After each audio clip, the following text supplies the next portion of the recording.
Pandora's Box by Greek Mythology. Brought to you by TellStory.net, stories from around the world. In the time before sorrow came to the world, humans lived without pain, sickness, or grief.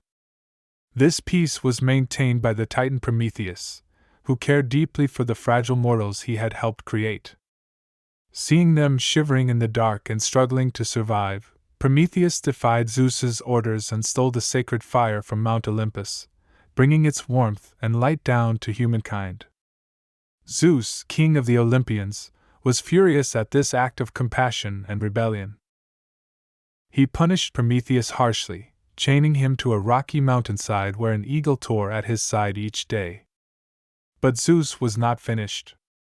He wanted humanity itself to share in the reckoning for accepting the Titan's gift. So he commanded Hephaestus, the divine craftsman, to shape a woman from clay, beautiful and irresistible.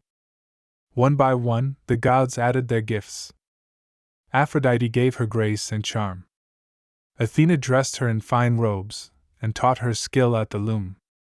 Hermes placed in her a quick mind and a restless, probing curiosity. Apollo gave her a singing voice, and the Graces adorned her with flowers and jewels. When all the gifts had been given, Zeus named her Pandora, the all-gifted one. Then Zeus gave her one final thing, a great clay jar sealed with a heavy lid. He told her to guard it well and never open it. With that, Hermes carried Pandora down to earth and brought her to Epimetheus, the brother of Prometheus. Prometheus had once warned his brother, accept no gift from Zeus. But when Epimetheus saw Pandora, her bright face, her easy laughter, every warning left his mind. He welcomed her into his home, and in time she became his wife. The jar stood in the corner of their house. Days passed, then weeks. Pandora's thoughts kept returning to it. What could be inside? Something precious, perhaps, saved by the gods just for her? The curiosity Hermes had woven into her very nature grew stronger with each passing day until it was almost impossible to ignore.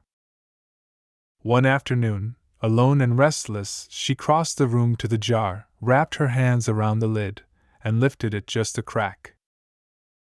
That was enough. A rushing, hissing sound filled the room as dark shapes poured out: sickness, grief, hunger, envy, and a crowd of other miseries the world had never known. Pandora gasped and forced the lid back down with all her strength. When the room fell quiet, she pressed her ear to the jar. From deep inside came something faint and steady, still waiting. She opened the lid one last time. Something light and enduring rose from the darkness and drifted out into the world. Hope, the last thing left in the jar.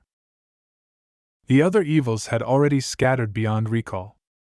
But hope followed after them, and unlike those dark things, it never abandoned the people it found.